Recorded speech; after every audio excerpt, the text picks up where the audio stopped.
Պարոն Խանդանյան, ձեր կենսագրությունում նշվում էր նաև, որ դուք աշխատել եք Ավրորա մարդասիրական նախաձեռնությանը։ Այո, շատ լավ կլիներ, որ այսօր Ռուբեն Վարդանյանը գտնվեր Հայաստանում ազատության մեջ եւ ոչ թե Բաքվի բանտում անազատության մեջ։ Բոլորիս համար սա ցավ է։ Իսկ հիմա հարցս. Թրիփի մասով վերջին 1 տարվա ընթացքում եղել են Իրանից հնչող մտահոգություններ։ Շատ լավ կլիներ, որ բոլոր 19 գերիները եւ պահվող անձին կլինեին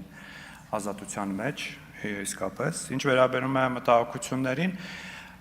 նախորդ տարվա օգոստոսին, երբ որ համատեղ